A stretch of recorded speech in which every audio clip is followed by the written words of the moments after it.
Introduction. আজ আমরা কথা বলবো একটি ইন্টারেস্টিং এবং ড্রামাটিক গল্প নিয়ে, যার নাম দ্য মাফিয়া বসেস রিগ্রেট। এই গল্পটি মূলত ভালোবাসা, ক্ষমতা, ভুল সিদ্ধান্ত এবং সেই ভুলের জন্য পরে অনুশোচনা, এই সবকিছুর এক জটিল মিশ্রণ।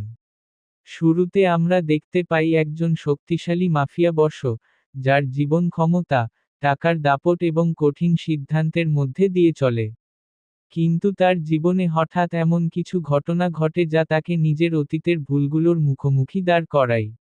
গল্পের মধ্যে রয়েছে গভীর রোম্যান্স, আবেগ, বিশ্বাসঘাতকতা এবং সম্পর্কের টানাপোড়েন।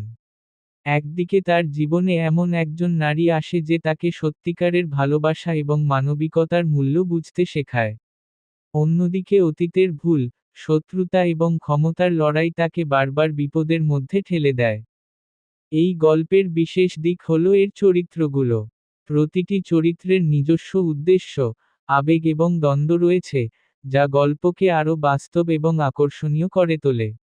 বিশেষ করে মাফিয়া বস চরিত্রটি, বাইরে থেকে সে কঠিন এবং নির্দয় মনে হলেও ভেতরে ভেতরে সে নিজের ভুলের জন্য অনুশোচনায় ভুগতে থাকে। ভিজুয়ালি এই সিরিজ বা গল্পটি বেশ আকর্ষণীয়ভাবে তৈরি করা হয়েছে। আলো, কালার টোন এবং ড্রামাটিক পরিবেশ পুরো গল্পটাকে আরও ইমোশনাল এবং ইন্টেন্স করে তোলে। পাশাপাশি রোম্যান্স এবং ড্রামার মিশ্রণ দর্শকদের গল্পের সঙ্গে সংযুক্ত করে রাখে। তবে কিছু জায়গায় গল্পটা একটু বেশি ড্রামাটিক হয়ে গেছে বলে মনে হতে পারে। কিছু দৃশ্য যদি একটু সংক্ষিপ্ত করা হতো বা আরও বাস্তবভাবে দেখানো হতো, তাহলে অভিজ্ঞতাটা আরও ভালো হতে পারত। তবুও সামগ্রিকভাবে এটি একটি আকর্ষণীয় গল্প, যেখানে প্রেম, ক্ষমতা এবং অনুশোচনার জটিল সম্পর্ক দেখানো হয়েছে। আজকের এই বিশ্লেষণে আমরা ধাপে ধাপে এই গল্পের বিভিন্ন দিক নিয়ে আলোচনা করব, যেমন production, story, character development, visual style, music, action, romance এবং আরও অনেক কিছু। প্রতিটি বিষয় আলাদাভাবে বিশ্লেষণ করে দেখব কি ভালো হয়েছে, কোথায় উন্নতির সুযোগ ছিল, এবং শেষ পর্যন্ত এই সিরিজ বা গল্পটি দর্শকদের জন্য কতটা উপভোগ্য। তাহলে চলুন শুরু করা যাক আমাদের বিস্তারিত বিশ্লেষণ। ১. Production, the mafia bosses regret. এর প্রোডাকশন নিয়ে কথা বলতে গেলে প্রথমেই বলতে হয় যে এই ধরনের গল্প তৈরি করা মোটেও সহজ কাজ নয়। কারণ মাফিয়া, রোম্যান্স, ড্রামা এবং আবেগ, এই সব কিছুকে একসাথে সুন্দরভাবে উপস্থাপন করতে হলে প্রোডাকশনের দিক থেকে অনেক পরিকল্পনা এবং পরিশ্রম করতে হয়। একটি গল্প তখনই দর্শকের কাছে শক্তিশালী হয়ে ওঠে যখন তার প্রোডাকশন ভ্যালু ভালো থাকে। এই সিরিজটির ক্ষেত্রেও প্রোডাকশন টিম চেষ্টা করেছে যেন গল্পের প্রতিটি দৃশ্য, প্রতিটি সেট এবং প্রতিটি মুহূর্ত দর্শকদের কাছে বাস্তব এবং আকর্ষণীয় মনে হয়। প্রথমেই যদি আমরা সেটআপ এবং দৃশ্য নির্মাণের কথা বলি, তাহলে দেখা যায় যে প্রোডাকশন টিম একটি ডার্ক এবং ড্রামাটিক পরিবেশ তৈরি করার চেষ্টা করেছে। কারণ মাফিয়া জগৎ সাধারণত অন্ধকার, বিপদ এবং গোপন রহস্যে ভরা থাকে। তাই সেই পরিবেশ তৈরি করার জন্য আলো, সেট ডিজাইন এবং ক্যামেরার ব্যবহার খুব গুরুত্বপূর্ণ। এই সিরিজে বেশ কিছু দৃশ্যে আমরা দেখতে পাই যে প্রোডাকশন টিম সেই অন্ধকার এবং রহস্যময় পরিবেশটা ভালোভাবেই তৈরি করতে পেরেছে। বিশেষ করে মাফিয়া বসের উপস্থিতি যখন দেখানো হয়, তখন পুরো দৃশ্যের পরিবেশ এমনভাবে তৈরি করা হয় যেন দর্শক বুঝতে পারে এই চরিত্রটি কতটা শক্তিশালী এবং ভয়ঙ্কর। আমার ব্যক্তিগতভাবে প্রোডাকশনের একটি বিষয় ভালো লেগেছে, সেটা হলো দৃশ্যগুলোর ভিজুয়াল প্রেজেন্টেশন। অনেক সময় কম বাজেটের সিরিজগুলোতে প্রোডাকশন খুব সাধারণ হয়, কিন্তু এখানে অন্তত চেষ্টা করা হয়েছে যেন প্রতিটি দৃশ্য একটু সিনেমাটিক মনে হয়। বিশেষ করে যেখানে আবেগপূর্ণ মুহূর্ত আছে, সেখানে ক্যামেরা অ্যাঙ্গেল এবং সেটআপের মাধ্যমে সেই আবেগটাকে আরও শক্তিশালীভাবে দেখানোর চেষ্টা করা হয়েছে। এটা দর্শকদের গল্পের সাথে আরও বেশি সংযুক্ত হতে সাহায্য করে। তবে কিছু জায়গায় আমার মনে হয়েছে প্রোডাকশন একটু বেশি নাটকীয় হয়ে গেছে। বিশেষ করে কিছু দৃশ্যে আবেগ দেখানোর জন্য অতিরিক্ত ড্রামাটিক সেটআপ ব্যবহার করা হয়েছে। এতে করে কখনো কখনো দৃশ্যটা একটু কৃত্রিম মনে হতে পারে। যদি সেই জায়গাগুলো একটু স্বাভাবিকভাবে করা হতো, তাহলে দর্শকদের কাছে আরও বাস্তব মনে হতে পারত। আরেকটি বিষয় হল লোকেশন এবং সেট ডিজাইন। মাফিয়া গল্পে সাধারণত বিলাসবহুল জায়গা, বড় বড় বাড়ি, গোপন মিটিং রুম, এবং অন্ধকার পরিবেশ দেখা যায়। এই সিরিজে সেই ধরনের কিছু সেট দেখানো হয়েছে যা গল্পের সাথে বেশ মানানসই। তবে যদি আরও কিছু ভিন্ন লোকেশন ব্যবহার করা হতো, তাহলে গল্পের ভিজুয়াল বৈচিত্র্য আরও বাড়তে পারত। একই ধরনের পরিবেশ বারবার দেখালে মাঝে মাঝে একঘেয়ে লাগতে পারে। প্রোডাকশনের আরেকটি গুরুত্বপূর্ণ অংশ হল দৃশ্যগুলোর পরিকল্পনা। একটি ভালো প্রোডাকশন টিম আগে থেকেই ঠিক করে নেয় কোন দৃশ্য কিভাবে শ্যুট করা হবে, কোন আলো ব্যবহার করা হবে এবং কোন ক্যামেরা অ্যাঙ্গেল ব্যবহার করলে দৃশ্যটি সবচেয়ে ভালো লাগবে। এই সিরিজে অনেক দৃশ্যে দেখা যায় যে সেই পরিকল্পনার ছাপ রয়েছে। বিশেষ করে রোমান্টিক দৃশ্যগুলোতে নরম আলো এবং ক্লোজ শট ব্যবহার করা হয়েছে, যা চরিত্রদের আবেগকে আরও ভালোভাবে তুলে ধরে। আমার মনে হয়েছে প্রোডাকশন টিম রোম্যান্স এবং ড্রামার মধ্যে একটি ব্যালেন্স রাখার চেষ্টা করেছে। কারণ এই গল্পে শুধু মাফিয়া অ্যাকশন নেই, এর মধ্যে প্রেম, ভুল বোঝাবুঝি এবং অনুশোচনার বিষয়ও আছে। সেই কারণে কিছু দৃশ্য খুবই নরম এবং আবেগপূর্ণভাবে তৈরি করা হয়েছে, আবার কিছু দৃশ্য বেশ টেনশনপূর্ণ এবং শক্তিশালীভাবে উপস্থাপন করা হয়েছে। এই বৈচিত্র্য গল্পকে আরও আকর্ষণীয় করে তোলে। তবে একটা বিষয় আরও ভালো করা যেত বলে মনে হয়েছে, সেটা হলো কিছু দৃশ্যের বাস্তবতা। অনেক সময় দেখা যায় চরিত্ররা এমন পরিবেশে দাঁড়িয়ে কথা বলছে যা বাস্তবে একটু অস্বাভাবিক মনে হতে পারে। এই ধরনের ছোট ছোট বিষয় যদি আরও ভালোভাবে পরিকল্পনা করা হতো, তাহলে পুরো প্রোডাকশন আরও বিশ্বাসযোগ্য হয়ে উঠত। আরেকটি বিষয় হল চরিত্রদের উপস্থিতি দেখানোর স্টাইল। মাফিয়া বস চরিত্রটি যখন প্রথমবার দেখা যায় বা যখন সে গুরুত্বপূর্ণ সিদ্ধান্ত নেয়, তখন প্রোডাকশন টিম চেষ্টা করেছে তাকে খুব শক্তিশালীভাবে উপস্থাপন করতে। তার চারপাশের পরিবেশ, আলো এবং ক্যামেরার ফ্রেমিং এমনভাবে করা হয়েছে যাতে বোঝা যায় সে এই জগতের সবচেয়ে প্রভাবশালী মানুষদের একজন। এই ধরনের প্রেজেন্টেশন চরিত্রের গুরুত্ব বাড়িয়ে দেয় এবং দর্শকদের মনে সেই চরিত্রের প্রতি একটা আলাদা প্রভাব ফেলে। আমার কাছে ভালো লেগেছে যে প্রোডাকশন টিম শুধু বড় বড় দৃশ্যের দিকেই নজর দেয়নি, ছোট ছোট মুহূর্তগুলোকেও গুরুত্ব দিয়েছে। যেমন দুই চরিত্রের মধ্যে নীরব মুহূর্ত, চোখের ভাষা, বা কোনো আবেগপূর্ণ দৃশ্য, এইগুলোও বেশ যত্ন করে তৈরি করা হয়েছে। এই ধরনের সূক্ষ্ম বিষয়গুলোই আসলে একটি গল্পকে আরও গভীর এবং আবেগপূর্ণ করে তোলে। তবে কিছু জায়গায় মনে হয়েছে যে দৃশ্যের সময় একটু বেশি হয়ে গেছে। কিছু দৃশ্য একটু ছোট করা হলে গল্পের গতি আরও ভালো হতে পারত। যখন একটি দৃশ্য খুব বেশি দীর্ঘ হয়, তখন কখনো কখনো দর্শকের মনোযোগ একটু কমে যেতে পারে। তাই এডিটিং এবং প্রোডাকশন পরিকল্পনার মাধ্যমে সেই জায়গাগুলো আরও উন্নত করা সম্ভব ছিল। সামগ্রিকভাবে বলতে গেলে, দ্য মাফিয়া বসেস রিগ্রেট এর প্রোডাকশন বেশ ভালো মানের এবং আকর্ষণীয়। যদিও এটি একেবারে নিখুঁত নয়, তবুও প্রোডাকশন টিমের প্রচেষ্টা স্পষ্টভাবে বোঝা যায়। তারা চেষ্টা করেছে একটি ড্রামাটিক, আবেগপূর্ণ এবং ভিজুয়ালি আকর্ষণীয় গল্প তৈরি করতে। আমার ব্যক্তিগত মতামত অনুযায়ী, প্রোডাকশনের সবচেয়ে শক্তিশালী দিক হল এর ভিজুয়াল পরিবেশ এবং আবেগপূর্ণ দৃশ্যগুলো। আর যেসব জায়গায় উন্নতির সুযোগ আছে, সেগুলো হলো কিছু দৃশ্যের দৈর্ঘ্য কমানো এবং কিছু সেটকে আরও বাস্তবসম্মত করা। সব মিলিয়ে বলা যায়, প্রোডাকশন এই গল্পটিকে একটি শক্ত ভিত্তি দিয়েছে। যদি প্রোডাকশন দুর্বল হতো, তাহলে গল্পের আবেগ এবং নাটকীয়তা এতটা ভালোভাবে প্রকাশ পেত না। তাই এই সিরিজের সফলতার পেছনে প্রোডাকশন টিমের ভূমিকা অবশ্যই গুরুত্বপূর্ণ। PRODUCTIONCOMPANY the mafia bosses regret এর মতো একটি সিরিজ বা গল্প তৈরি করার পেছনে প্রোডাকশন কোম্পানির ভূমিকা অত্যন্ত গুরুত্বপূর্ণ। একটি গল্প যতই ভালো হোক না কেন, যদি সেটিকে সঠিকভাবে তৈরি করার জন্য একটি দক্ষ প্রোডাকশন কোম্পানি না থাকে, তাহলে সেই গল্প দর্শকদের কাছে সঠিকভাবে পৌঁছাতে পারে না। তাই এই সিরিজের ক্ষেত্রে প্রোডাকশন কোম্পানির কাজ বিশ্লেষণ করলে বোঝা যায় তারা কতটা পরিকল্পনা এবং দায়িত্ব নিয়ে পুরো প্রকল্পটি পরিচালনা করেছে। প্রথমেই যদি আমরা প্রোডাকশন কোম্পানির সামগ্রিক দৃষ্টিভঙ্গির কথা বলি, তাহলে দেখা যায় তারা মূলত একটি ড্রামাটিক এবং আবেগপূর্ণ গল্প তৈরি করতে চেয়েছে। মাফিয়া, রোম্যান্স এবং পারিবারিক দ্বন্দ্ব, এই তিনটি উপাদানকে একসাথে মিশিয়ে একটি শক্তিশালী গল্প তৈরি করা সহজ কাজ নয়। কিন্তু প্রোডাকশন কোম্পানি চেষ্টা করেছে যেন গল্পের প্রতিটি দিক সঠিকভাবে তুলে ধরা যায়। তারা শুধু একটি সাধারণ রোমান্টিক গল্প তৈরি করেনি, বরং তার মধ্যে ক্ষমতা, ভুল সিদ্ধান্ত এবং অনুশোচনার মতো গভীর বিষয়গুলোও অন্তর্ভুক্ত করেছে। আমার কাছে সবচেয়ে ভালো লেগেছে যে প্রোডাকশন কোম্পানি গল্পের আবহ তৈরি করার জন্য অনেক মনোযোগ দিয়েছে।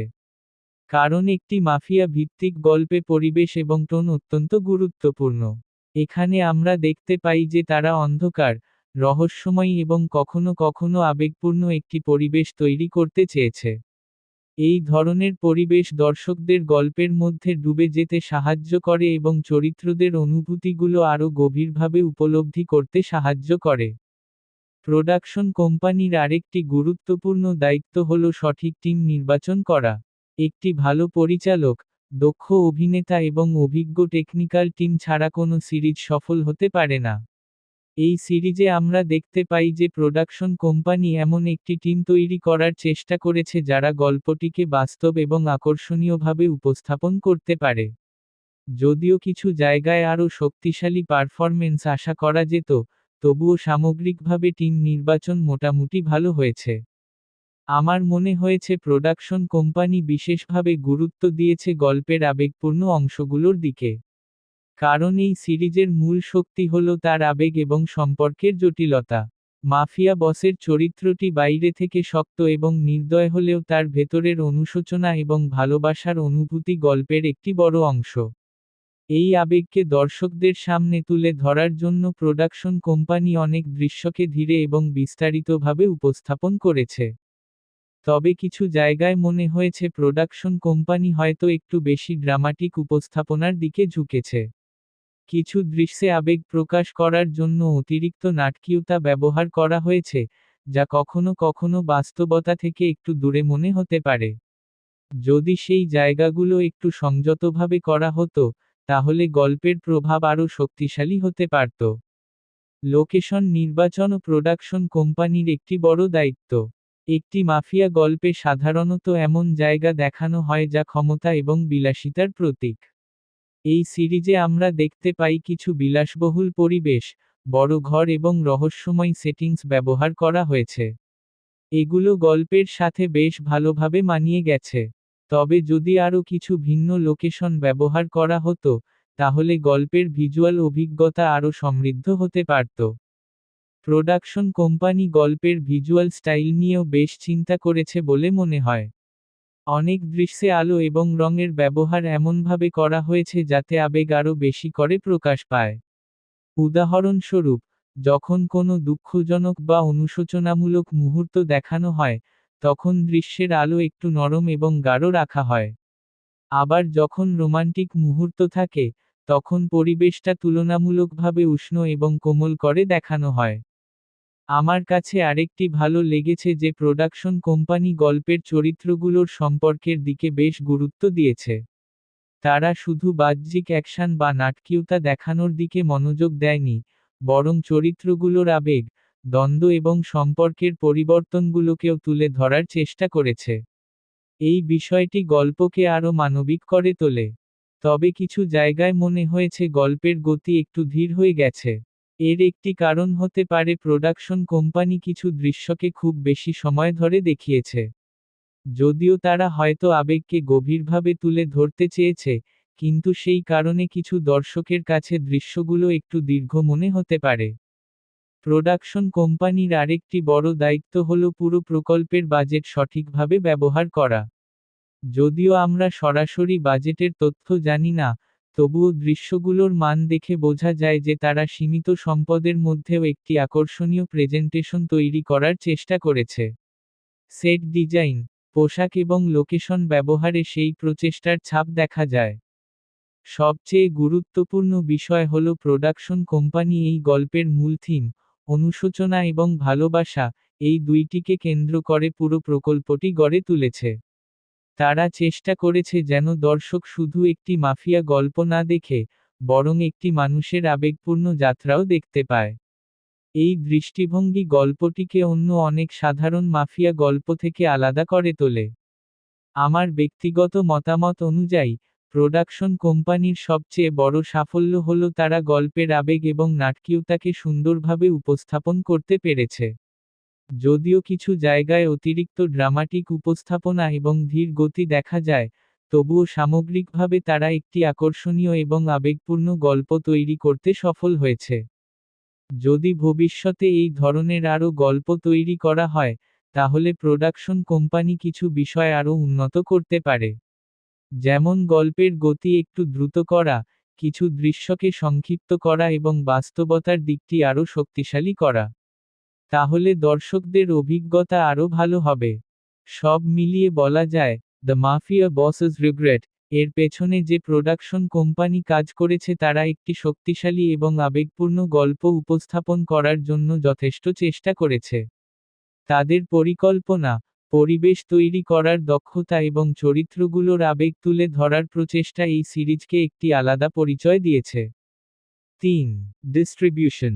দ্য মাফিয়া বসেস রিগ্রেট সিরিজটির ডিস্ট্রিবিউশন বা পরিবেশনার দিকটি বিশ্লেষণ করতে গেলে প্রথমেই বুঝতে হবে যে একটি সিরিজ বা চলচ্চিত্র যত ভালোই হোক না কেন, যদি সেটি সঠিকভাবে দর্শকদের কাছে পৌঁছাতে না পারে তাহলে তার প্রভাব অনেকটাই কমে যায়। ডিস্ট্রিবিউশন মূলত সেই প্রক্রিয়া যার মাধ্যমে একটি কন্টেন্ট তৈরি হওয়ার পর সেটিকে বিভিন্ন প্ল্যাটফর্মে দর্শকদের সামনে উপস্থাপন করা হয়। এই সিরিজের ক্ষেত্রেও ডিস্ট্রিবিউশন একটি গুরুত্বপূর্ণ ভূমিকা পালন করেছে, কারণ বর্তমান সময়ের দর্শকরা মূলত অনলাইন প্ল্যাটফর্মের মাধ্যমে কন্টেন্ট দেখতে বেশি স্বাচ্ছন্দ্যবোধ করে। আমার ব্যক্তিগতভাবে মনে হয়েছে যে এই সিরিজটির ডিস্ট্রিবিউশন কৌশল আধুনিক দর্শকদের অভ্যাস মাথায় রেখেই পরিকল্পনা করা হয়েছে। বর্তমানে মানুষ টেলিভিশনের তুলনায় মোবাইল ফোন, ট্যাবলেট বা কম্পিউটারের মাধ্যমে সিরিজ দেখতে বেশি পছন্দ করে। সেই কারণে এই ধরনের রোম্যান্স এবং ড্রামা ভিত্তিক সিরিজ সাধারণত ডিজিটাল প্ল্যাটফর্মে বেশি জনপ্রিয় হয়। দ্য মাফিয়া বসেস রিগ্রেট এর ক্ষেত্রেও দেখা যায় যে এটি মূলত অনলাইন দর্শকদের লক্ষ্য করেই প্রকাশ করা হয়েছে। ডিস্ট্রিবিউশন এর সবচেয়ে বড় সুবিধা হল এটি গল্পকে দ্রুত এবং ব্যাপকভাবে ছড়িয়ে দিতে সাহায্য করে। আগে যেখানে একটি সিরিজ বা সিনেমা দেখতে হলে নির্দিষ্ট সময়ের জন্য অপেক্ষা করতে হতো, এখন সেখানে অনলাইনে প্রকাশের মাধ্যমে দর্শকরা যখন খুশি তখন কন্টেন্ট দেখতে পারে।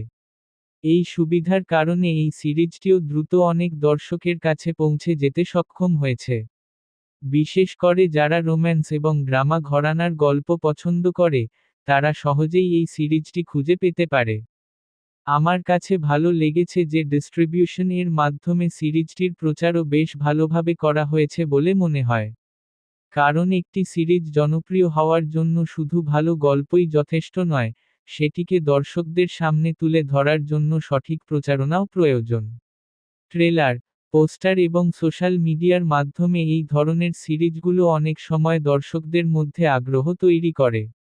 দ্য মাফিয়া বসেস রিগ্রেট এর ক্ষেত্রেও সেই ধরনের আগ্রহ তৈরি করার চেষ্টা করা হয়েছে।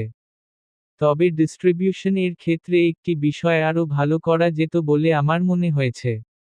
অনেক সময় দেখা যায় একটি সিরিজ যদি একাধিক প্ল্যাটফর্মে সহজে পাওয়া যায়, তাহলে তার দর্শক সংখ্যা অনেক বেশি হয়।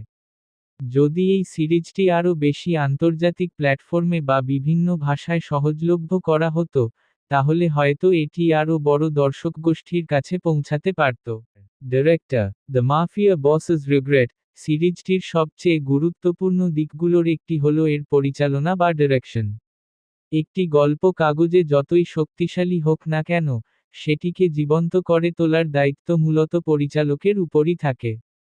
পরিচালকই ঠিক করেন একটি দৃশ্য কেমন হবে, চরিত্রগুলো কিভাবে নিজেদের আবেগ প্রকাশ করবে, ক্যামেরা কোথায় থাকবে, এবং পুরো গল্পের আবহ কেমন হবে।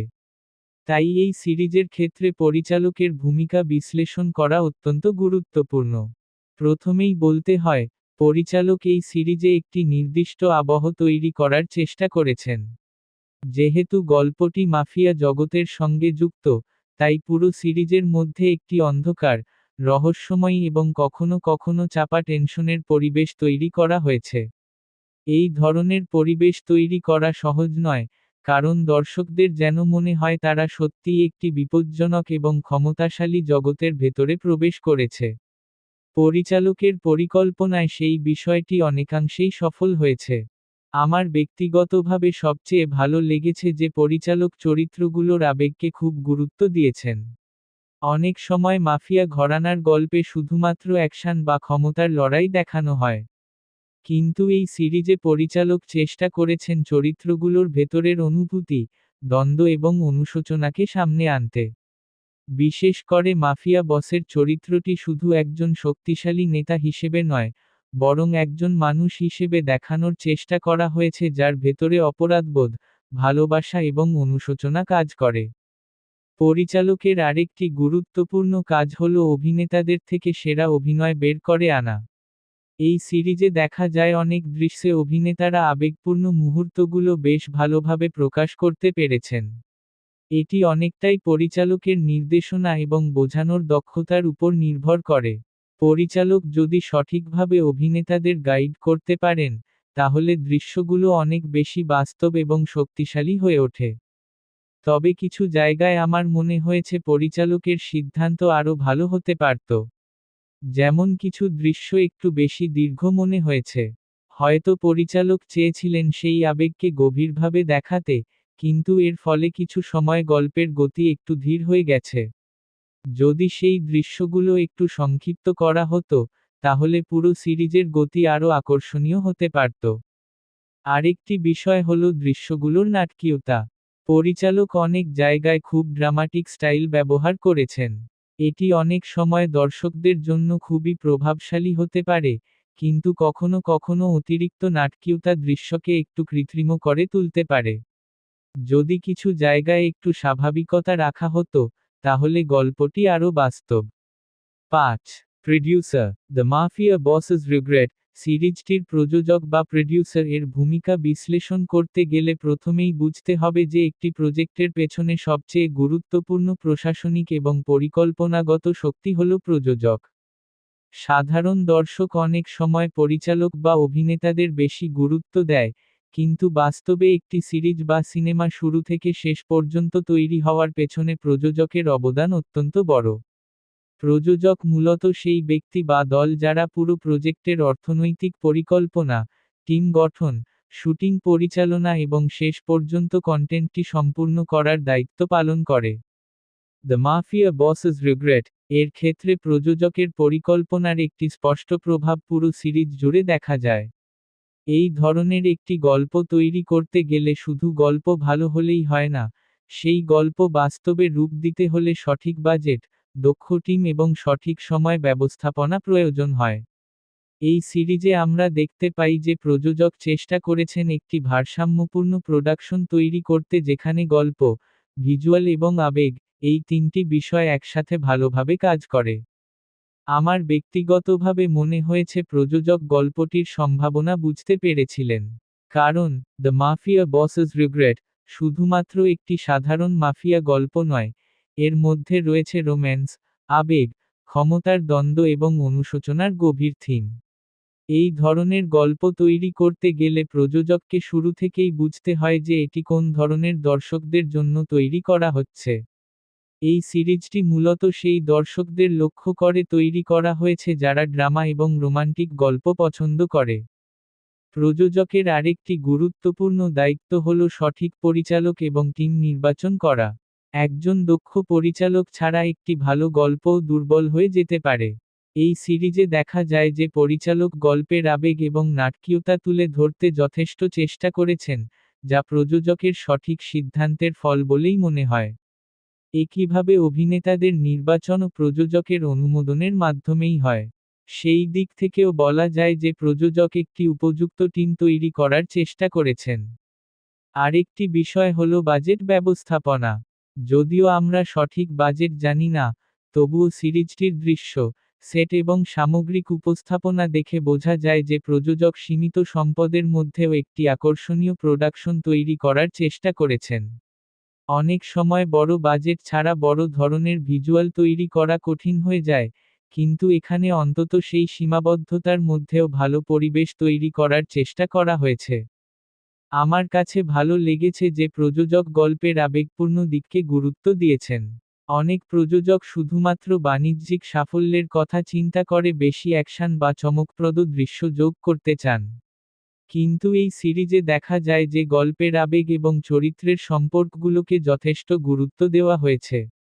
এর ফলে দর্শকরা চরিত্রগুলোর সাথে আবেগগতভাবে সংযুক্ত হতে পারে। তবে কিছু জায়গায় মনে হয়েছে প্রযোজক হয়তো আরও কিছু বিষয় উন্নত করতে পারতেন। উদাহরণস্বরূপ, কিছু দৃশ্যের সেট বা পরিবেশ আরও সমৃদ্ধ করা যেত। যদি একটু বেশি বাজেট বা পরিকল্পনা দেওয়া হতো, তাহলে হয়তো সেই দৃশ্যগুলো আরও শক্তিশালী হয়ে উঠতে পারত। বিশেষ করে মাফিয়া জগতের দৃশ্যগুলো আরও বিলাসবহুল বা বিস্তৃতভাবে দেখানো গেলে গল্পের বাস্তবতা আরও বাড়তে পারত। প্রযোজকের আরেকটি দায়িত্ব হল পুরো প্রজেক্টের সময় ব্যবস্থাপনা ঠিক রাখা। একটি সিরিজ তৈরি করার সময় শুটিং, এডিটিং এবং পোস্ট প্রোডাকশনের জন্য নির্দিষ্ট সময় নির্ধারণ করা হয়। যদি সেই সময় ঠিকভাবে ব্যবহার না করা হয়, তাহলে পুরো প্রজেক্টের মান কমে যেতে পারে। এই সিরিজে সামগ্রিকভাবে মনে হয়েছে কাজগুলো বেশ সংগঠিতভাবে সম্পন্ন হয়েছে, যা প্রযোজকের দক্ষ ব্যবস্থাপনার ইঙ্গিত দেয়। প্রযোজক সাধারণত গল্পের বাণিজ্যিক সম্ভাবনার দিকেও নজর রাখেন। কারণ একটি প্রজেক্টে বিনিয়োগ করা অর্থ ফিরিয়ে আনা খুবই গুরুত্বপূর্ণ। দ্য মাফিয়া বসেস রিগ্রেট এর মতো সিরিজের ক্ষেত্রে রোম্যান্স এবং ড্রামার সংমিশ্রণ সাধারণত দর্শকদের কাছে জনপ্রিয় হয়।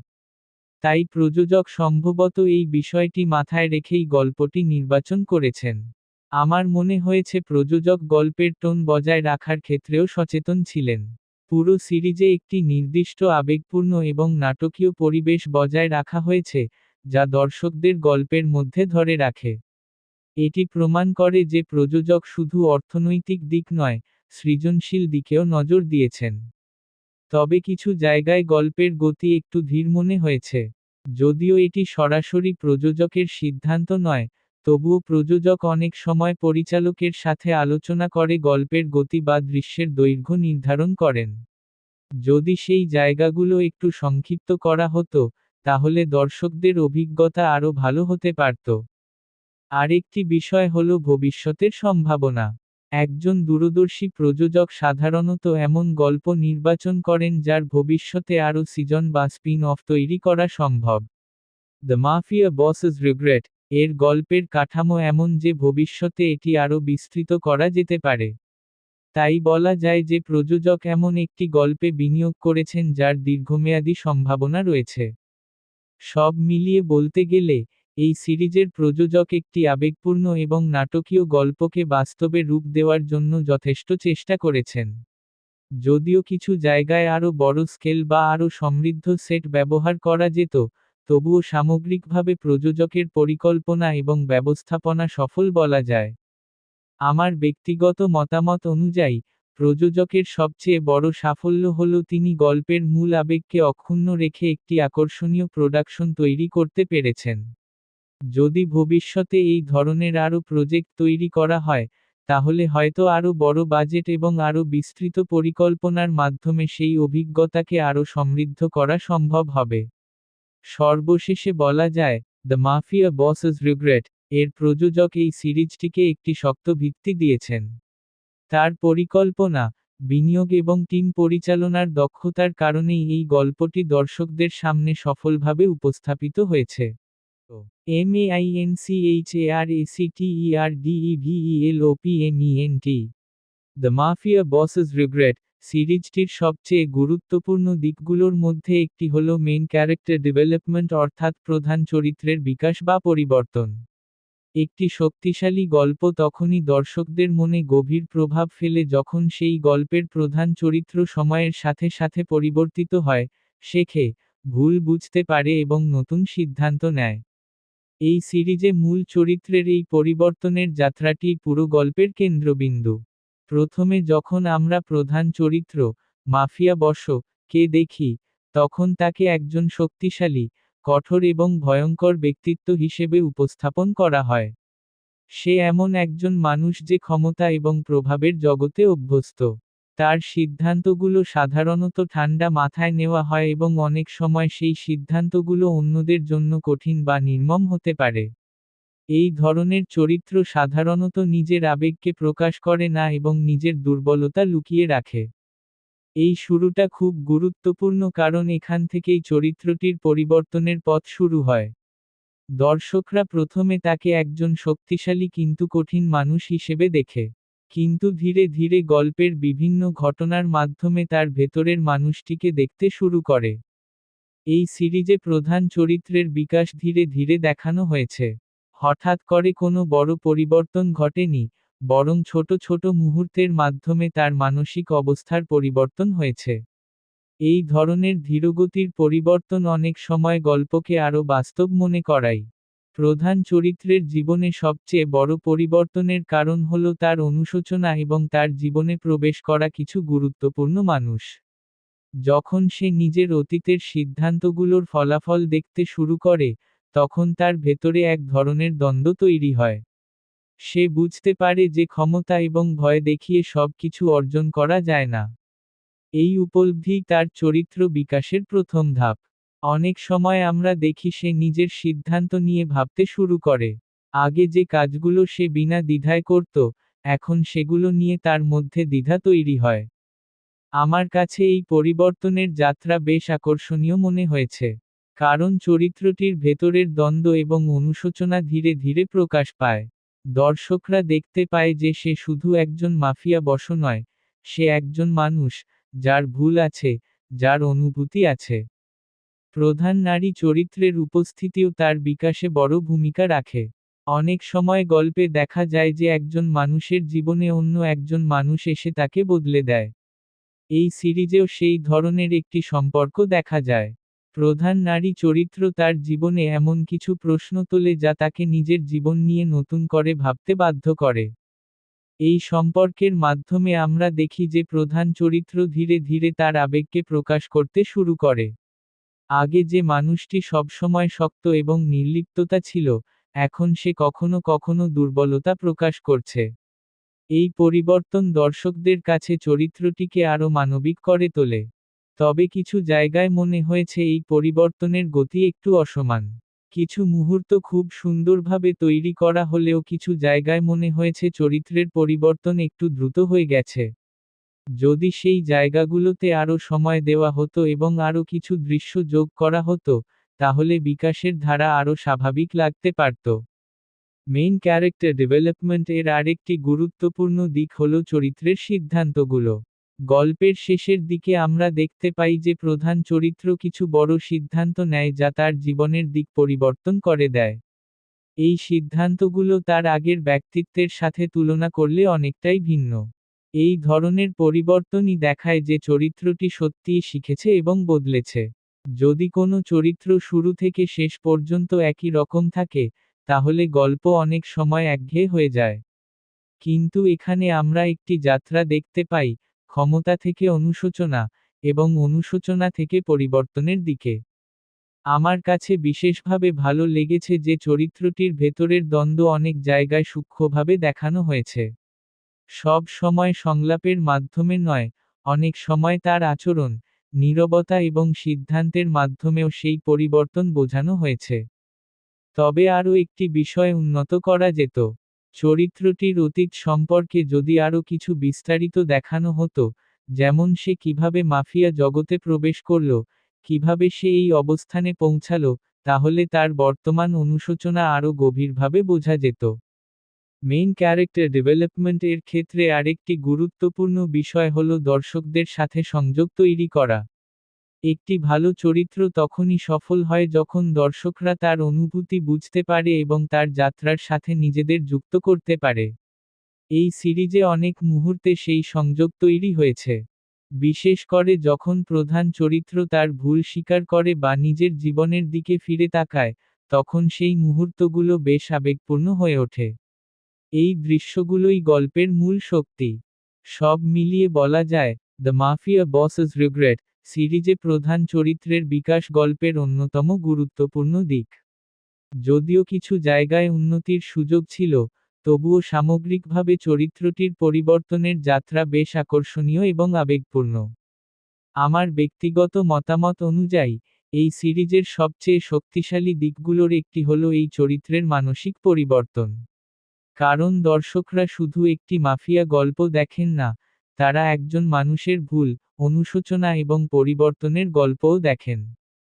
এই কারণেই মেইন ক্যারেক্টার ডেভেলপমেন্ট এই সিরিজটিকে শুধু একটি সাধারণ ড্রামা থেকে তুলে এনে একটি আবেগপূর্ণ এবং চিন্তাভাবনা করার মতো গল্পে পরিণত করেছে। 13. SUPPORTINGCHARACTERS the mafia bosses regret সিরিজটির গল্প বিশ্লেষণ করতে গেলে শুধু প্রধান চরিত্রকে দেখলেই পুরো ছবিটা বোঝা যায় না। একটি শক্তিশালী গল্প তৈরি করতে সাপোর্টিং ক্যারেক্টার্স বা পার্শ্ব চরিত্রগুলোর ভূমিকা অত্যন্ত গুরুত্বপূর্ণ। অনেক সময় দেখা যায় যে প্রধান চরিত্র যতই শক্তিশালী হোক না কেন, যদি পার্শ্ব চরিত্রগুলো দুর্বল হয় তাহলে পুরো গল্পের গভীরতা অনেকটাই কমে যায়। তাই এই সিরিজে পার্শ্ব চরিত্রগুলো কিভাবে কাজ করেছে সেটি বিশ্লেষণ করা খুবই গুরুত্বপূর্ণ। প্রথমেই বলতে হয়, পার্শ্ব চরিত্রগুলো মূলত গল্পের পরিবেশ এবং সংঘাত তৈরি করতে সাহায্য করে। এই সিরিজে আমরা দেখতে পাই মাফিয়া জগতের বিভিন্ন ধরনের মানুষ, সহযোগী, প্রতিদ্বন্দ্বী, বন্ধু, শত্রু এবং এমন কিছু চরিত্র যারা প্রধান চরিত্রের জীবনের গুরুত্বপূর্ণ অংশ। এই সব চরিত্র একসাথে মিলে গল্পটিকে আরও বিস্তৃত করে তুলেছে। প্রধান চরিত্রের সহযোগী বা মাফিয়া দলের সদস্যদের ভূমিকা এখানে বিশেষভাবে উল্লেখযোগ্য। এই ধরনের চরিত্রগুলো সাধারণত প্রধান চরিত্রের প্রতি আনুগত্য দেখায় এবং তার সিদ্ধান্ত বাস্তবায়নে সাহায্য করে। তাদের মাধ্যমে আমরা মাফিয়া জগতের নিয়ম, ভয় এবং ক্ষমতার কাঠামো সম্পর্কে ধারণা পাই। এই ধরনের চরিত্রগুলো গল্পের বাস্তবতা বাড়াতে সাহায্য করে। আমার কাছে ভালো লেগেছে যে কিছু পার্শ্ব চরিত্রের নিজস্ব ব্যক্তিত্ব রয়েছে। তারা শুধু প্রধান চরিত্রের পাশে দাঁড়িয়ে থাকা মানুষ নয়, বরং তাদেরও নিজস্ব মতামত, ভয় এবং লক্ষ্য রয়েছে। এই ধরনের উপস্থাপন গল্পকে আরও প্রাণবন্ত করে তোলে। তবে কিছু জায়গায় মনে হয়েছে কিছু পার্শ্ব চরিত্রকে আরও গভীরভাবে ব্যবহার করা যেত। অনেক সময় তারা শুধু একটি নির্দিষ্ট দৃশ্যে উপস্থিত থাকে এবং পরে আর তেমন গুরুত্বপূর্ণ ভূমিকা পালন করে না। যদি তাদের জন্য একটু বেশি স্ক্রিন টাইম দেওয়া হতো এবং তাদের ব্যাকস্টোরি কিছুটা দেখানো হতো, তাহলে দর্শকরা তাদের সাথে আরও ভালোভাবে সংযুক্ত হতে পারত। সাপোর্টিং ক্যারেক্টার্স এর আরেকটি গুরুত্বপূর্ণ দিক হল প্রধান চরিত্রের বিকাশে তাদের প্রভাব। অনেক সময় একটি চরিত্রের পরিবর্তনের পেছনে অন্য চরিত্রগুলোর ভূমিকা থাকে। এই সিরিজেও আমরা দেখতে পাই যে কিছু পার্শ্ব চরিত্র প্রধান চরিত্রকে নতুনভাবে ভাবতে বাধ্য করে। বিশেষ করে প্রধান নারী চরিত্র এবং কিছু ঘনিষ্ঠ সহযোগী তার জীবনের সিদ্ধান্তগুলোকে প্রভাবিত করে। তারা কখনো তাকে সমর্থন করে, আবার কখনো তার ভুলগুলো সামনে তুলে ধরে। এই ধরনের সম্পর্কগুলো গল্পকে আরও বাস্তব এবং আবেগপূর্ণ করে তোলে। আমার মতে কিছু পার্শ্ব চরিত্রের উপস্থিতি গল্পের উত্তেজনা বাড়াতে সাহায্য করেছে। বিশেষ করে প্রতিদ্বন্দ্বী বা শত্রু চরিত্রগুলো। এই ধরনের চরিত্র ছাড়া একটি মাফিয়া গল্প অসম্পূর্ণ থেকে যায়। তারা গল্পে সংঘাত তৈরি করে এবং প্রধান চরিত্রকে কঠিন পরিস্থিতির মুখোমুখি করে। তবে কিছু প্রতিপক্ষ চরিত্র আরও শক্তিশালী হতে পারত। অনেক সময় তাদের উদ্দেশ্য বা পরিকল্পনা খুব গভীরভাবে দেখানো হয়নি। যদি তাদের ব্যক্তিত্ব এবং উদ্দেশ্য আরও বিস্তারিতভাবে দেখানো হতো, তাহলে গল্পের সংঘাত আরও তীব্র হতে পারত। 14. CHARACTERDESIGN the mafia bosses regret সিরিজটির ক্যারেক্টার ডিজাইন বিশ্লেষণ করতে গেলে প্রথমেই বুঝতে হবে যে একটি চরিত্রকে দর্শকদের কাছে স্মরণীয় করে তোলার ক্ষেত্রে তার ভিজুয়াল ডিজাইন অত্যন্ত গুরুত্বপূর্ণ ভূমিকা পালন করে। চরিত্রের পোশাক, চুলের স্টাইল, মুখের অভিব্যক্তি, শরীরের গঠন, এমনকি তার চলাফেরার ধরন, সবকিছু মিলেই একটি চরিত্রের ডিজাইন তৈরি হয়। এই সব উপাদান একসাথে কাজ করে একটি চরিত্রকে আলাদা পরিচয় দেয়। এই সিরিজে ক্যারেক্টার ডিজাইন মূলত গল্পের আবহ এবং চরিত্রগুলোর ব্যক্তিত্বের সাথে মিল রেখে তৈরি করা হয়েছে। যেহেতু গল্পটি মাফিয়া জগৎকে কেন্দ্র করে তৈরি, তাই বেশিরভাগ গুরুত্বপূর্ণ চরিত্রের ডিজাইনে একটি গম্ভীর, রহস্যময়ী এবং শক্তিশালী ভাব রাখা হয়েছে। এই ধরনের ডিজাইন দর্শকদের প্রথম দেখাতেই বুঝিয়ে দেয় যে চরিত্রগুলো সাধারণ কোনো পরিবেশের অংশ নয়, বরং একটি বিপজ্জনক এবং ক্ষমতাশালী জগতের সদস্য। প্রধান চরিত্র, মাফিয়া বস, এর ডিজাইন নিয়ে কথা বলতে গেলে বলতে হয় যে তাকে এমনভাবে উপস্থাপন করা হয়েছে যাতে তার উপস্থিতি শক্তিশালী এবং প্রভাবশালী মনে হয়। তার পোশাক সাধারণত গাঢ় রঙের, যা তার গম্ভীর ব্যক্তিত্বের সাথে মানানসই। অনেক সময় তাকে স্যুট বা শক্তিশালী লুকের পোশাকে দেখা যায়, যা তার অবস্থান এবং ক্ষমতাকে প্রকাশ করে। তার মুখের অভিব্যক্তিও ডিজাইনের একটি গুরুত্বপূর্ণ অংশ। সাধারণত তাকে শান্ত কিন্তু কঠোর অভিব্যক্তিতে দেখা যায়। এই ধরনের ডিজাইন দর্শকদের মনে একটি রহস্যময় এবং কর্তৃত্বপূর্ণ ভাব তৈরি করে। তার চোখের দৃষ্টি অনেক সময় দৃঢ় এবং স্থির থাকে, যা তার আত্মবিশ্বাস এবং শক্তি প্রকাশ করে। আমার কাছে ভালো লেগেছে যে তার ডিজাইনে খুব বেশি জটিলতা নেই। অনেক সময় চরিত্রকে আকর্ষণীয় করতে গিয়ে ডিজাইনাররা অতিরিক্ত অলংকার বা অপ্রয়োজনীয় উপাদান যোগ করে। কিন্তু এখানে ডিজাইন তুলনামূলকভাবে সরল এবং বাস্তবসম্মত রাখা হয়েছে, যা চরিত্রটিকে আরও বিশ্বাসযোগ্য করে তোলে। প্রধান নারী চরিত্রের ক্যারেক্টার ডিজাইন ও গল্পের আবেগপূর্ণ দিকের সাথে মানানসই। তার ডিজাইনে কোমলতা এবং সৌন্দর্যের একটি ভারসাম্য রাখা হয়েছে। তার পোশাক এবং রঙের ব্যবহার সাধারণত একটু উজ্জ্বল বা কোমল টোনের হয়, যা তার চরিত্রের মানবিক এবং আবেগপূর্ণ দিককে তুলে ধরে। এই ধরনের ভিজুয়াল পার্থক্য প্রধান দুই চরিত্রের মধ্যে একটি সুন্দর কন্ট্রাস্ট তৈরি করে। একদিকে শক্তিশালী এবং গম্ভীর মাফিয়া বস, অন্যদিকে কোমল কিন্তু দৃঢ়চেতা নারী চরিত্র। এই কন্ট্রাস্ট গল্পের আবেগ এবং সম্পর্ককে আরও গভীর করে তোলে। সাপোর্টিং ক্যারেক্টার্স বা পার্শ্ব চরিত্রগুলোর ডিজাইনও মোটামুটি বৈচিত্র্যময়। কিছু চরিত্রের ডিজাইন খুব কঠোর এবং ভয়ঙ্কর, যা তাদের প্রতিপক্ষ বা বিপজ্জনক চরিত্র হিসেবে উপস্থাপন করে। আবার কিছু চরিত্রের ডিজাইন তুলনামূলকভাবে সাধারণ, যা তাদের গল্পের সহায়ক চরিত্র হিসেবে বোঝায়। আমার মতে ক্যারেক্টার ডিজাইন এর একটি ভালো দিক হল প্রতিটি গুরুত্বপূর্ণ চরিত্রকে সহজেই আলাদা করে চেনা যায়। একটি ভালো ডিজাইনের অন্যতম লক্ষ্যই হল দর্শক যেন সহজেই বুঝতে পারে কোন চরিত্রটিকে। এই সিরিজে সেই দিকটি বেশ সফলভাবে করা হয়েছে। তবে কিছু জায়গায় উন্নতির সুযোগ ছিল। কিছু পার্শ্ব চরিত্রের ডিজাইন একটু সাধারণ মনে হয়েছে। তাদের চেহারা বা পোশাকে তেমন কোনো বিশেষ বৈশিষ্ট্য দেখা যায় না, যার ফলে তারা অনেক সময় মনে থাকার মতো প্রভাব ফেলতে পারে না। যদি তাদের জন্য একটু আলাদা স্টাইল বা বৈশিষ্ট্য যোগ করা হতো, যেমন বিশেষ পোশাক, আলাদা চুলের স্টাইল বা কিছু ভিজুয়াল চিহ্ন, তাহলে তারা আরও স্মরণীয় হয়ে উঠতে পারত। ক্যারেক্টার ডিজাইন এর আরেকটি গুরুত্বপূর্ণ দিক হল চরিত্রের পরিবর্তন দেখানো। গল্পের শুরু থেকে শেষ পর্যন্ত একটি চরিত্রের মানসিক পরিবর্তন অনেক সময় তার ভিজুয়াল ডিজাইনেও প্রতিফলিত হতে পারে। যেমন পোশাকের পরিবর্তন, অভিব্যক্তির পরিবর্তন বা শরীরের ভাষার পরিবর্তন। এই সিরিজে কিছুটা সেই পরিবর্তন দেখা যায়, বিশেষ করে প্রধান চরিত্রের ক্ষেত্রে। গল্পের কিছু মুহূর্তে তার অভিব্যক্তি এবং আচরণে পরিবর্তন দেখা যায়, যা তার মানসিক অবস্থার পরিবর্তনকে প্রকাশ করে। আমার মতে যদি এই পরিবর্তনগুলো আরও স্পষ্টভাবে ভিজুয়াল ডিজাইনের মাধ্যমে দেখানো হতো, যেমন পোশাকের ধরন বা রঙের পরিবর্তন, তাহলে সেই বিকাশ আরও শক্তিশালীভাবে ফুটে উঠতে পারত। আরেকটি গুরুত্বপূর্ণ বিষয় হল চরিত্রের শরীরের ভাষা।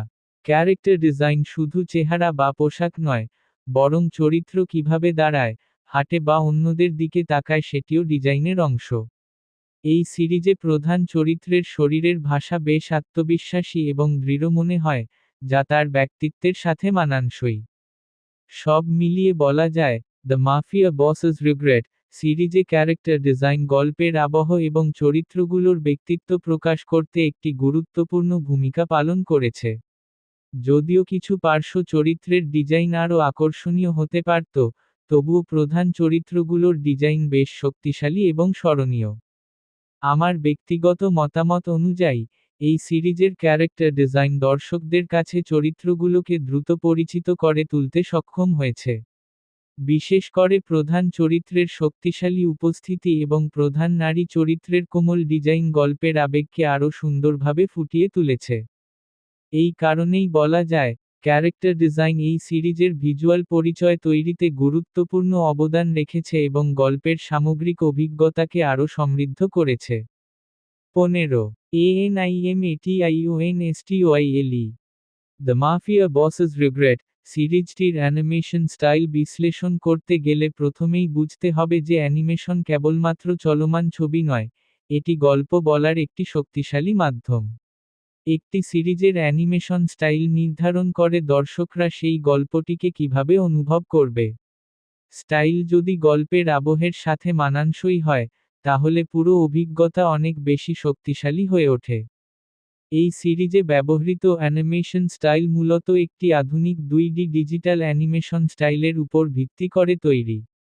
এতে পরিষ্কার লাইন, মসৃণ রং এবং তুলনামূলকভাবে বাস্তবসম্মত চরিত্রের নড়াচড়া দেখা যায়।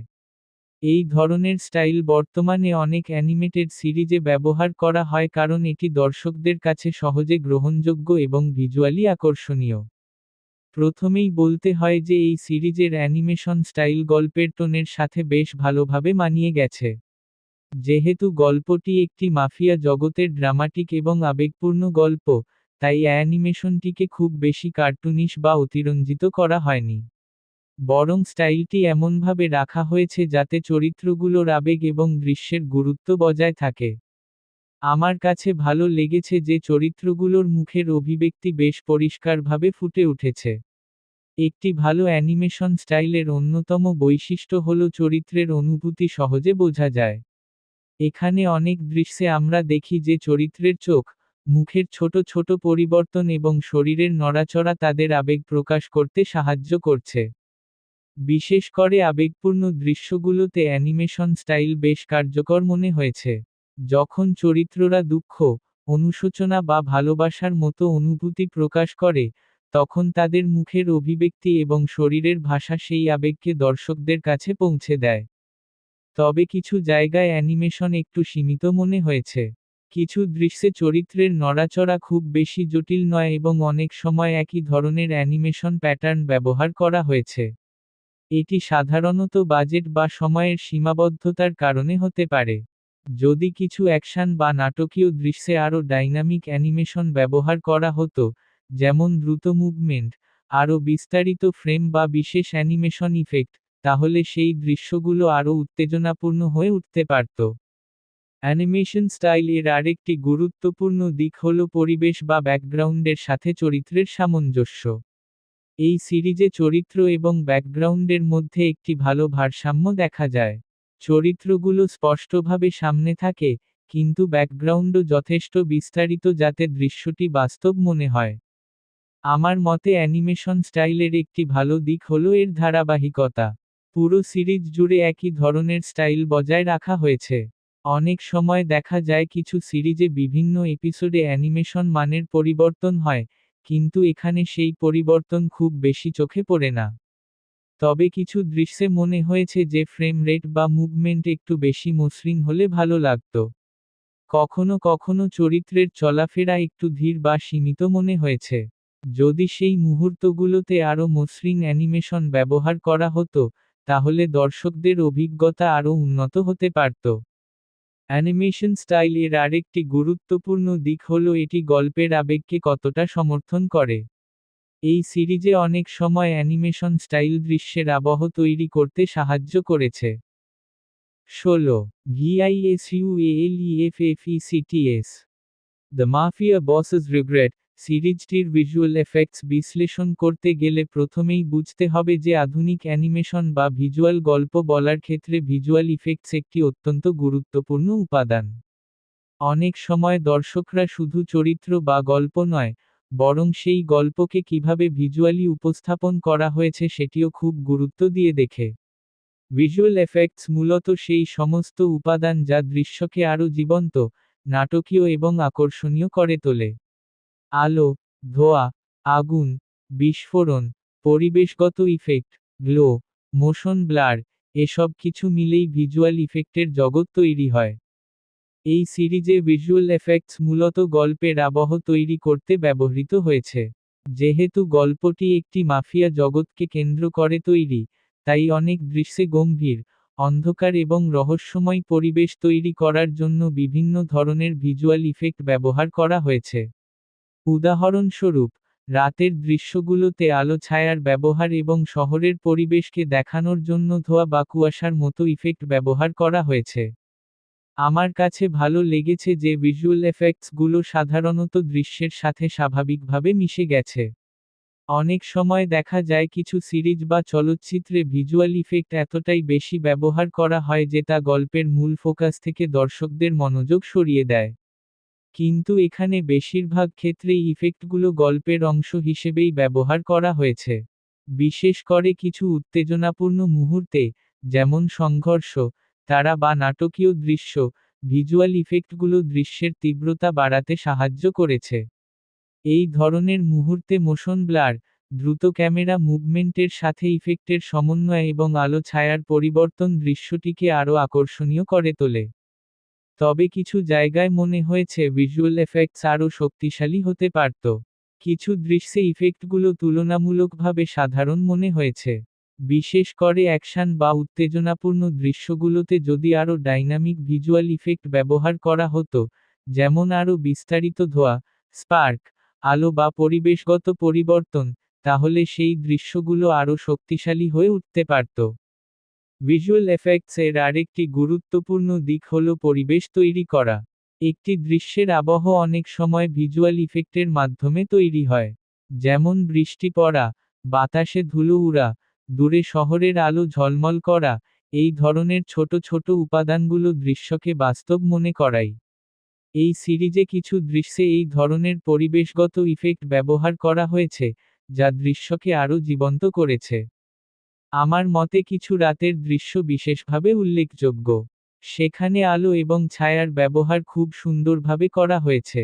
রাস্তার আলো, জানালার আলো বা অন্ধকার গলির দৃশ্যগুলোতে ভিজুয়াল ইফেক্ট পরিবেশকে আরও রহস্যময় করে তুলেছে।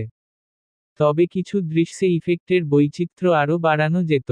অনেক সময় একই ধরনের আলো বা ধোঁয়ার ইফেক্ট বারবার ব্যবহার করা হয়েছে।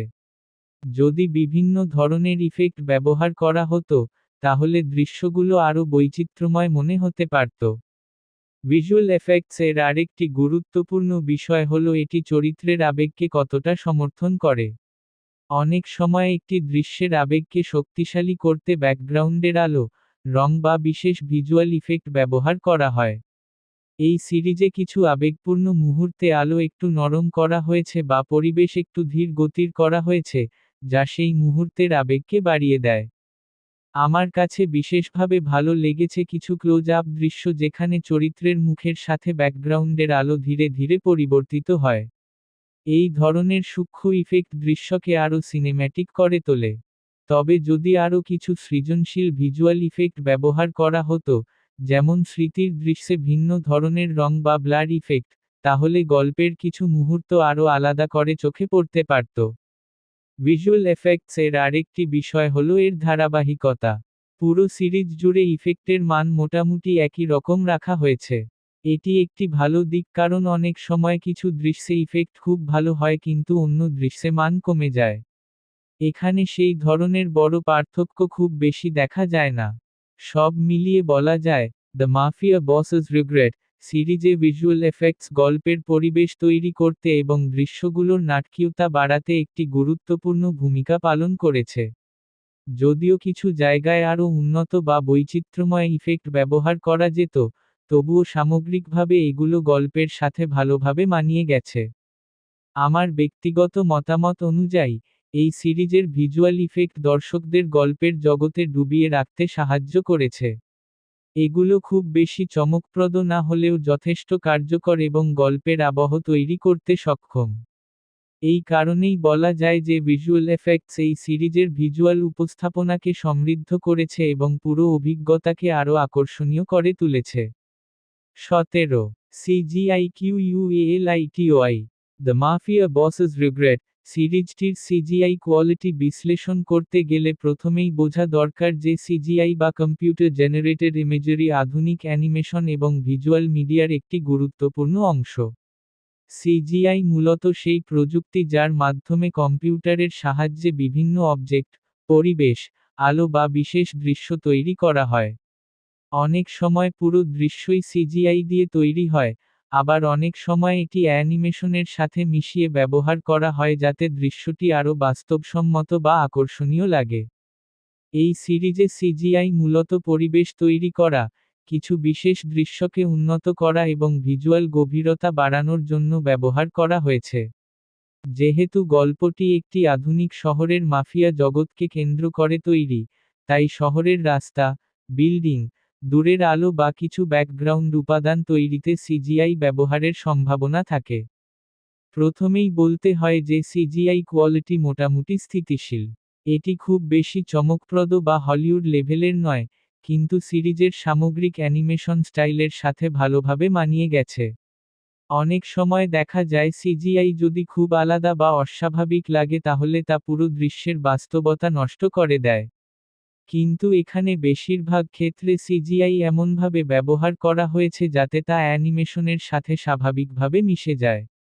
আমার কাছে ভালো লেগেছে যে কিছু পরিবেশগত দৃশ্যে সিজিআই ব্যবহার করে গভীরতা তৈরি করা হয়েছে। উদাহরণস্বরূপ শহরের দূরের দৃশ্য, বড় বিল্ডিং, অথবা কিছু রাতের দৃশ্যে আলো ঝলমলে শহর, এই ধরনের দৃশ্যগুলো সিজিআই ব্যবহার করলে অনেক সময় আরও বড় এবং বাস্তব মনে হয়।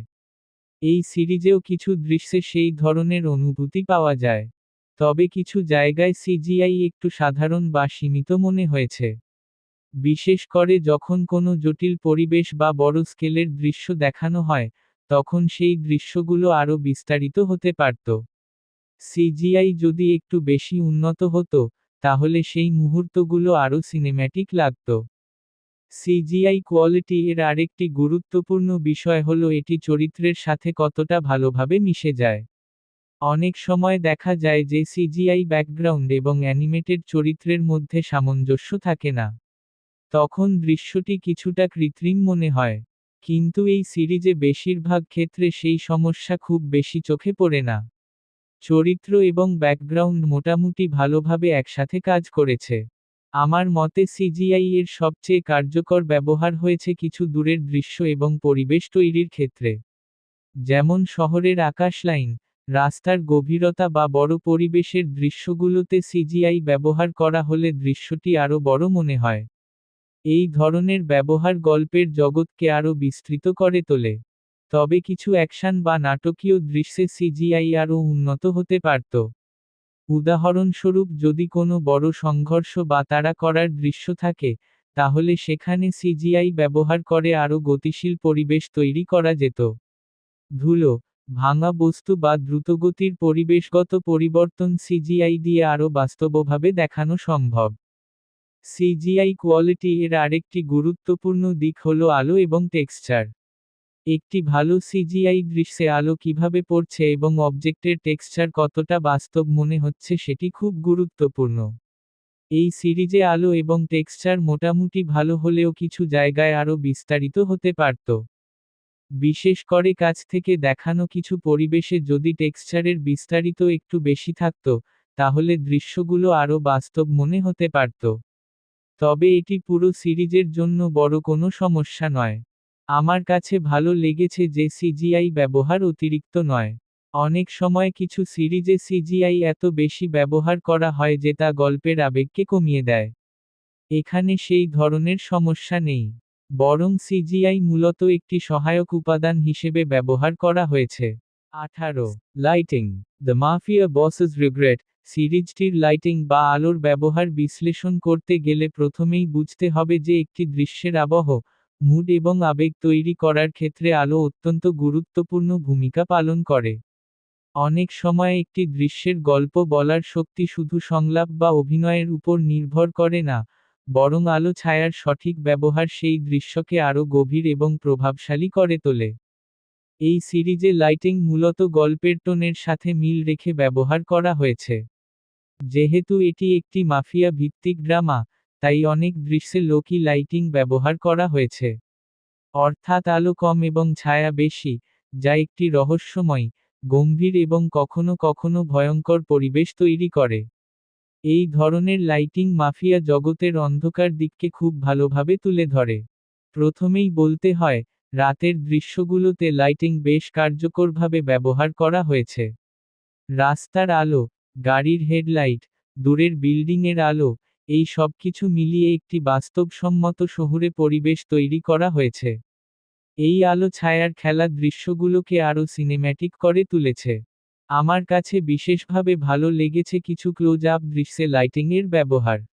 যখন ক্যামেরা চরিত্রের মুখের কাছে আসে, তখন আলো এমনভাবে ফেলা হয়েছে যাতে তাদের অভিব্যক্তি স্পষ্টভাবে দেখা যায়, আবার একই সাথে কিছু অংশ ছায়ায় থাকে।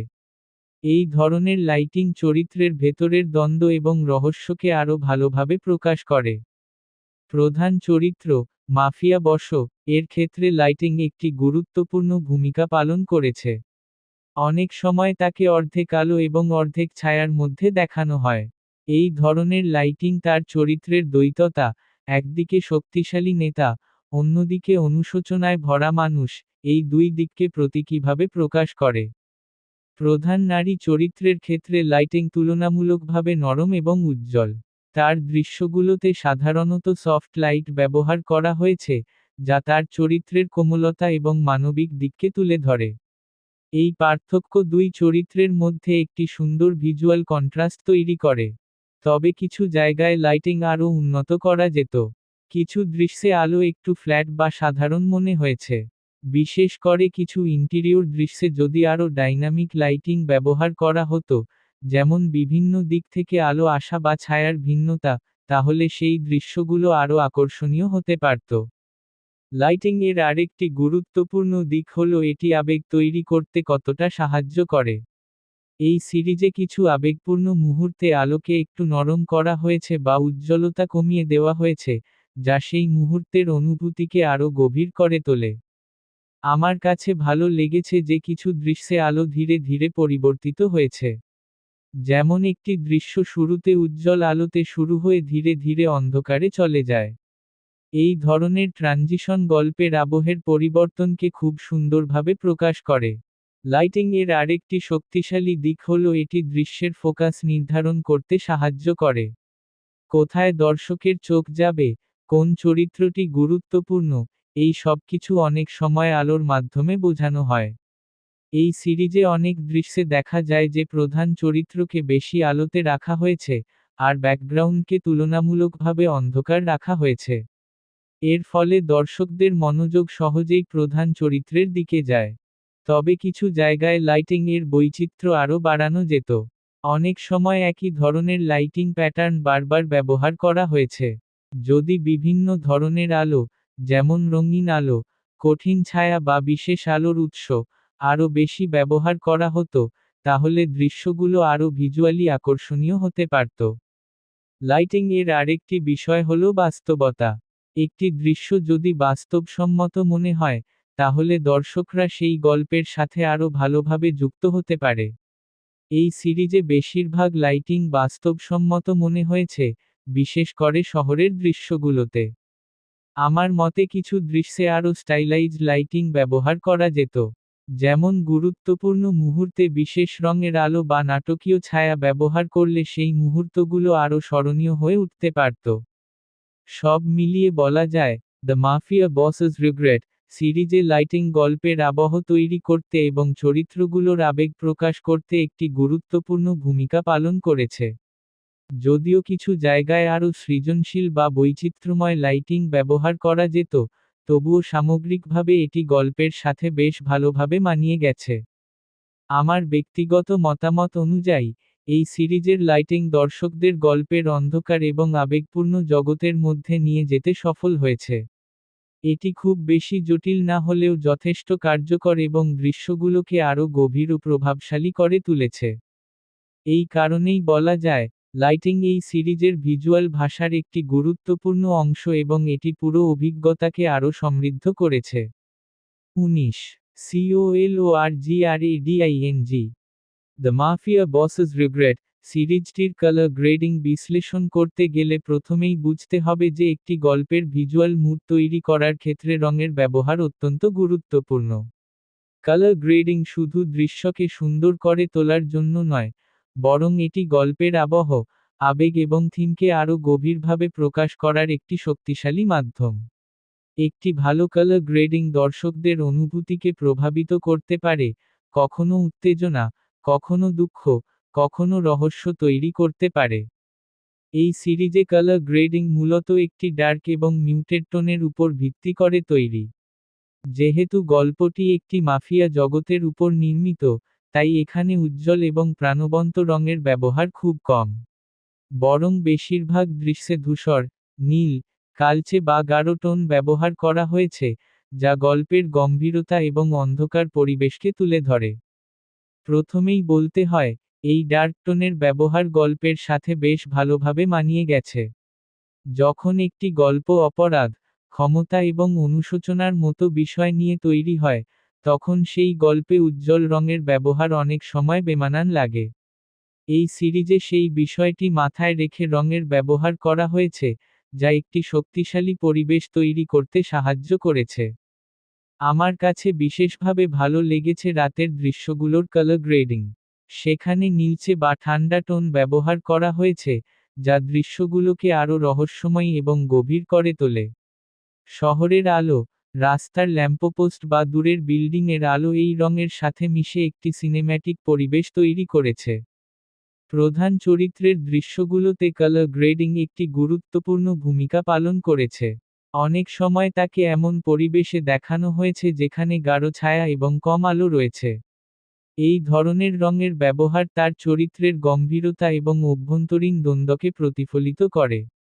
অন্যদিকে প্রধান নারী চরিত্রের দৃশ্যগুলোতে তুলনামূলকভাবে একটু উষ্ণ বা সফট টোন ব্যবহার করা হয়েছে। এই পার্থক্য দুটি চরিত্রের মধ্যে একটি ভিজুয়াল কন্ট্রাস্ট তৈরি করে, যা তাদের সম্পর্ক এবং ব্যক্তিত্বের পার্থক্যকে আরও স্পষ্ট করে তোলে। তবে কিছু জায়গায় মনে হয়েছে কালার গ্রেডিং একটু বেশি একঘেয়ে হয়ে গেছে। অনেক দৃশ্যে একই ধরনের ডার্ক টোন ব্যবহার করা হয়েছে, যার ফলে কিছু মুহূর্তে ভিজুয়াল বৈচিত্র্যের অভাব অনুভূত হয়েছে। যদি কিছু দৃশ্যে ভিন্ন ধরনের রঙের ব্যবহার করা হতো, তাহলে পুরো সিরিজটি আরও ভিজুয়ালি আকর্ষণীয় হতে পারত। কালার গ্রেডিং এর আরেকটি গুরুত্বপূর্ণ দিক হল এটি আবেগ প্রকাশ করতে কতটা সাহায্য করে। এই সিরিজে কিছু আবেগপূর্ণ মুহূর্তে রঙের তাপমাত্রা পরিবর্তন করা হয়েছে, যেমন দুঃখের দৃশ্যে ঠান্ডা টোন, আর কিছু স্মৃতির দৃশ্যে একটু উষ্ণ টোন। এই পরিবর্তনগুলো খুব সূক্ষ্ম হলেও দৃশ্যের আবেগকে বাড়িয়ে দেয়। CINEMATOGRAPHYSTYLE the mafia bosses regret সিরিজটির সিনেমাটোগ্রাফি স্টাইল বিশ্লেষণ করতে গেলে প্রথমেই বুঝতে হবে যে সিনেমাটোগ্রাফি শুধুমাত্র ক্যামেরা দিয়ে দৃশ্য ধারণ করা নয়, বরং এটি গল্প বলার একটি ভাষা। ক্যামেরার অ্যাঙ্গেল, ফ্রেমিং, কম্পোজিশন, ফোকাস, সবকিছু মিলেই একটি দৃশ্যের অনুভূতি তৈরি করে। একটি ভালো সিনেমাটোগ্রাফি স্টাইল দর্শকদের শুধু দেখায় না, বরং তাদের অনুভব করায়। এই সিরিজে সিনেমাটোগ্রাফি স্টাইল মূলত গম্ভীর, ডার্ক এবং বাস্তবধর্মী একটি টোন অনুসরণ করেছে। যেহেতু গল্পটি একটি মাফিয়া জগৎকে কেন্দ্র করে তৈরি, তাই ক্যামেরার ব্যবহারেও সেই গম্ভীরতা এবং রহস্য বজায় রাখা হয়েছে। অনেক দৃশ্যে আমরা দেখতে পাই যে ফ্রেমিং এমনভাবে করা হয়েছে যাতে চরিত্রগুলোকে শক্তিশালী এবং প্রভাবশালী মনে হয়। প্রথমেই বলতে হয়, এই সিরিজে ক্লোজ-আপ শটের ব্যবহার খুবই কার্যকর। যখন চরিত্রের মুখের উপর ক্যামেরা ফোকাস করা হয়, তখন তাদের ছোট ছোট অভিব্যক্তি স্পষ্টভাবে দেখা যায়। এই ধরনের শটগুলো আবেগপূর্ণ মুহূর্তগুলোকে আরও গভীর করে তোলে। বিশেষ করে প্রধান চরিত্রের ক্ষেত্রে এই ক্লোজ-আপ শটগুলো তার ভেতরের দ্বন্দ্ব এবং অনুশোচনাকে প্রকাশ করতে সাহায্য করেছে। মিডিয়াম শট এবং ওয়াইড শট এর ব্যবহারও ভালোভাবে ব্যালেন্স করা হয়েছে। মিডিয়াম শট সাধারণত চরিত্রের কথোপকথন এবং সম্পর্ককে দেখানোর জন্য ব্যবহার করা হয়েছে, আর ওয়াইড শট ব্যবহার করা হয়েছে পরিবেশ এবং পরিস্থিতির ব্যাপকতা বোঝানোর জন্য। এই ভারসাম্য গল্পকে একঘেয়ে হতে দেয়নি।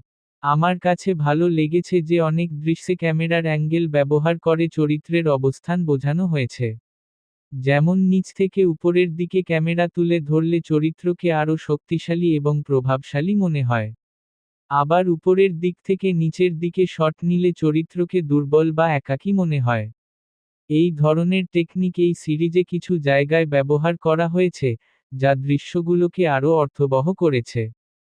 তবে কিছু জায়গায় সিনেমাটোগ্রাফি আরও সৃজনশীল হতে পারত।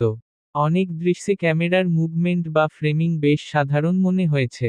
যদি কিছু দৃশ্যে আরও এক্সপেরিমেন্টাল অ্যাঙ্গেল বা মুভমেন্ট ব্যবহার করা হতো, তাহলে সেই মুহূর্তগুলো আরও স্মরণীয় হয়ে উঠতে পারত। সিনেমাটোগ্রাফি স্টাইল এর আরেকটি গুরুত্বপূর্ণ দিক হল কম্পোজিশন। একটি ফ্রেমে কিভাবে বিভিন্ন উপাদান সাজানো হচ্ছে সেটিও খুব গুরুত্বপূর্ণ। এই সিরিজে বেশিরভাগ ফ্রেমে চরিত্রকে কেন্দ্র করে রাখা হয়েছে এবং ব্যাকগ্রাউন্ডকে এমনভাবে সাজানো হয়েছে যাতে তা দৃশ্যের আবহ তৈরি করে কিন্তু মূল ফোকাস থেকে মনোযোগ সরিয়ে না নেয়। আমার মতে কিছু দৃশ্যে নেগেটিভ স্পেস এর ব্যবহার আরও ভালো করা যেত। অর্থাৎ ফ্রেমের কিছু অংশ খালি রেখে চরিত্রের একাকিত্ব বা মানসিক অবস্থা বোঝানো যায়। এই ধরনের টেকনিক যদি আরও বেশি ব্যবহার করা হতো, তাহলে কিছু আবেগপূর্ণ দৃশ্য আরও শক্তিশালী হতে পারত। সিনেমাটোগ্রাফি এর আরেকটি গুরুত্বপূর্ণ দিক হল আলো এবং রঙের সাথে এর সমন্বয়। এই সিরিজে আমরা দেখতে পাই যে ক্যামেরার কাজ লাইটিং এবং কালার গ্রেডিং এর সাথে ভালোভাবে মিলে গেছে। ফলে প্রতিটি দৃশ্য একটি নির্দিষ্ট মুড তৈরি করতে সক্ষম হয়েছে। আমার কাছে বিশেষভাবে ভালো লেগেছে কিছু নীরব দৃশ্য যেখানে খুব কম সংলাপ আছে কিন্তু ক্যামেরার কাজের মাধ্যমে অনেক কিছু বোঝানো হয়েছে। এই ধরনের দৃশ্যগুলো প্রমাণ করে যে ভালো সিনেমাটোগ্রাফি শুধু সংলাপের উপর নির্ভর করে না, এটি নিজেই একটি শক্তিশালী গল্প বলার মাধ্যম। তবে কিছু দৃশ্যে ক্যামেরার মুভমেন্ট একটু বেশি স্থির মনে হয়েছে। যদি কিছু মুহূর্তে হালকা ক্যামেরা মুভমেন্ট, যেমন স্লো ট্র্যাকিং শট বা হ্যান্ডহেল্ড ফিল, ব্যবহার করা হতো, তাহলে দৃশ্যগুলো আরও জীবন্ত লাগতে পারত। সিনেমাটোগ্রাফি স্টাইল এর আরেকটি দিক হল ধারাবাহিকতা।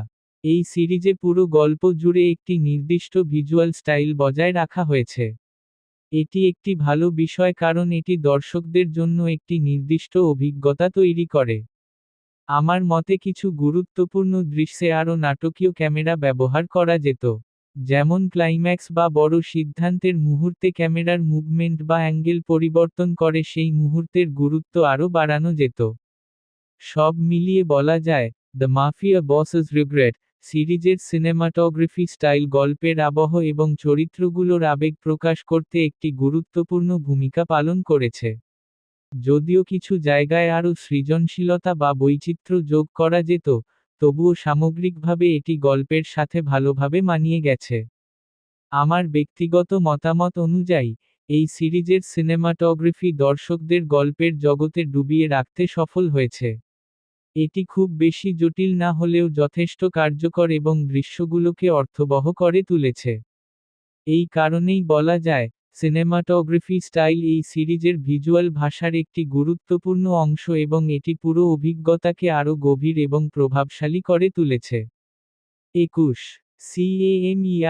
CAMERAMOVEMENT the mafia bosses regret সিরিজটির ক্যামেরা মুভমেন্ট বিশ্লেষণ করতে গেলে প্রথমেই বুঝতে হবে যে ক্যামেরার নড়াচড়া শুধুমাত্র দৃশ্য ধারণ করার একটি টেকনিক নয়, বরং এটি গল্প বলার একটি গুরুত্বপূর্ণ ভাষা।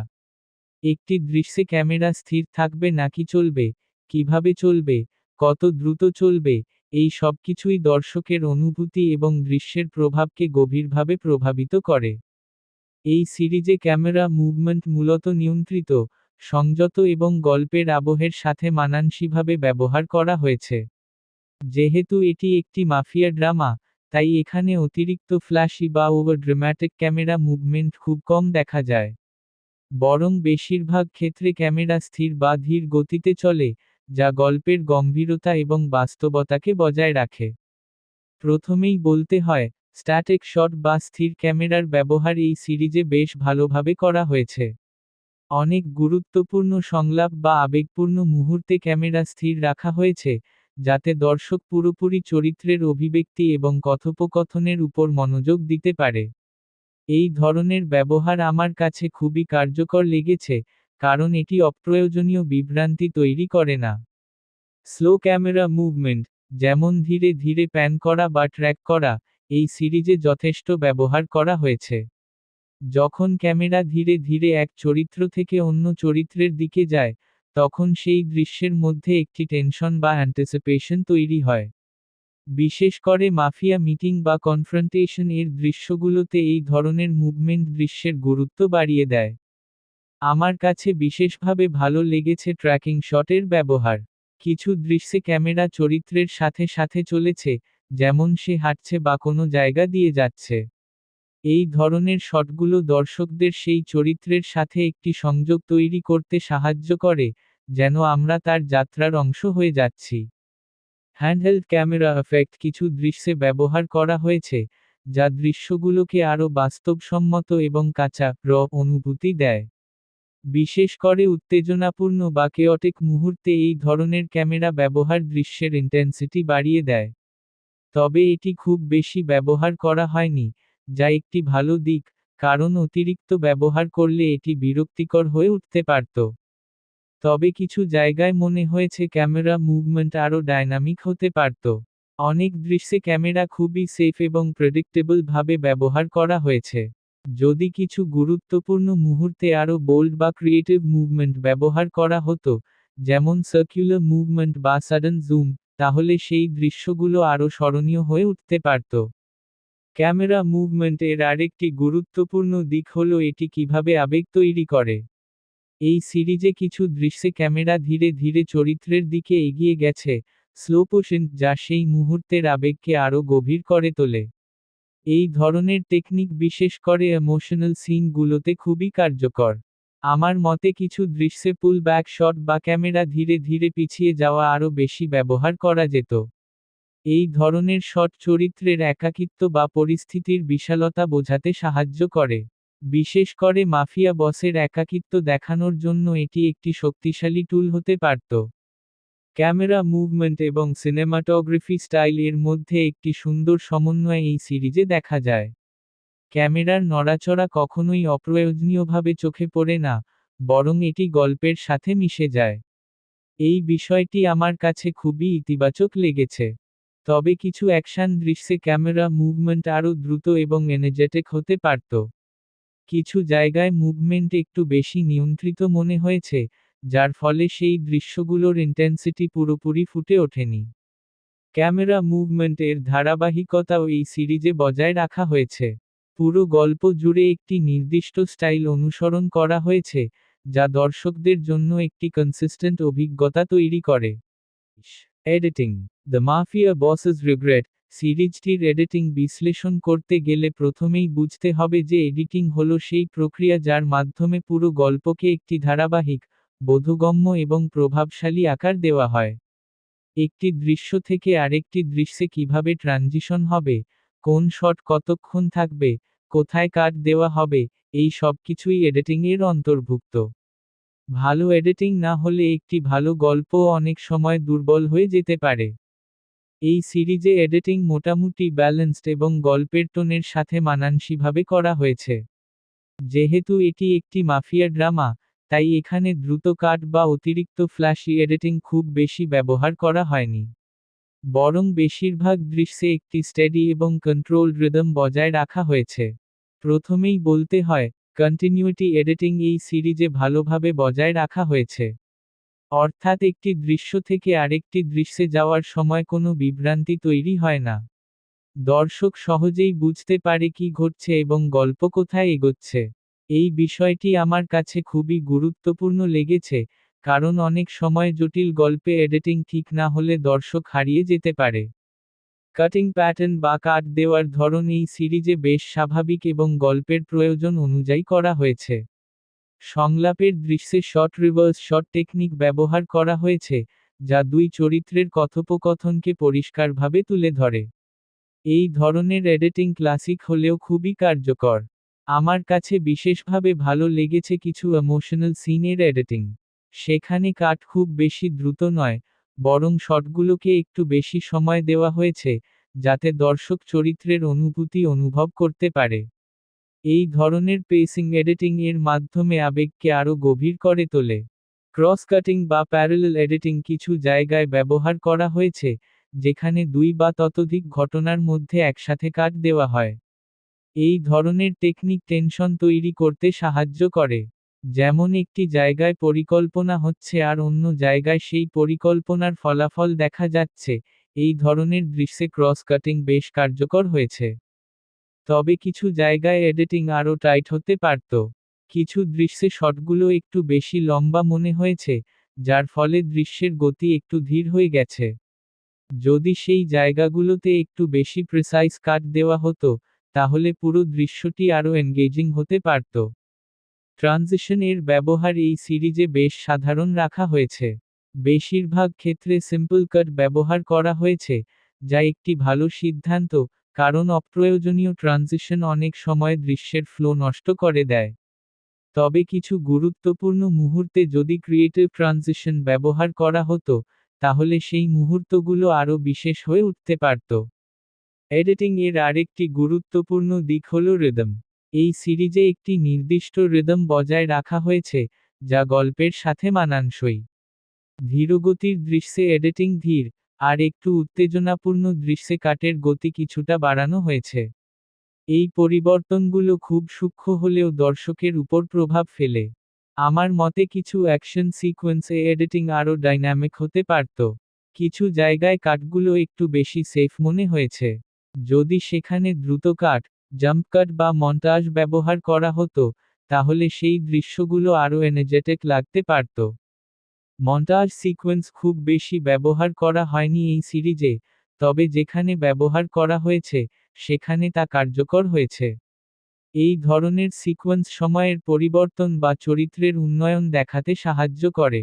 এডিটিং এর আরেকটি গুরুত্বপূর্ণ বিষয় হল সাউন্ড এর সাথে এর সমন্বয়। এই সিরিজে ভিজুয়াল কাট এবং সাউন্ড কিউ এর মধ্যে ভালো সমন্বয় দেখা গেছে। অনেক সময় একটি সাউন্ডের সাথে মিল রেখে কাট দেওয়া হয়েছে, যা দৃশ্যের প্রভাব বাড়িয়ে দেয়। আমার কাছে ভালো লেগেছে যে এডিটিং কখনোই গল্পকে জটিল করার চেষ্টা করেনি। এটি সবসময় পরিষ্কার এবং বোধগম্য ছিল। এই বিষয়টি বিশেষ করে গুরুত্বপূর্ণ যখন গল্পে অনেক চরিত্র এবং ঘটনা থাকে। তবে কিছু জায়গায় সিন ট্রানজিশন আরও স্মুথ করা যেত। কিছু কাট একটু অ্যাব্রাপ্ট মনে হয়েছে, যা একটু উন্নত করা যেত। সব মিলিয়ে বলা যায়, দ্য মাফিয়া বসেস রিগ্রেট সিরিজের এডিটিং গল্পকে একটি পরিষ্কার এবং ধারাবাহিক আকার দিতে সফল হয়েছে।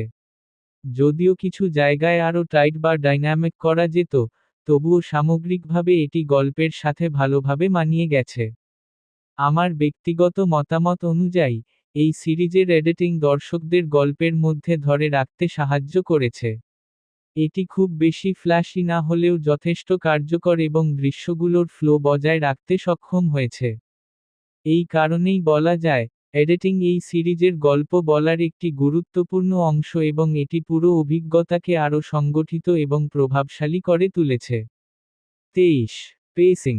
দ্য মাফিয়া বসেস রিগ্রেট সিরিজটির পেসিং বিশ্লেষণ করতে গেলে প্রথমেই বুঝতে হবে যে পেসিং মানে শুধু গল্প কত দ্রুত বা ধীরে এগোচ্ছে তা নয়, বরং এটি পুরো গল্পের গতি, ছন্দ এবং দর্শকের সাথে তার সংযোগের একটি গুরুত্বপূর্ণ উপাদান।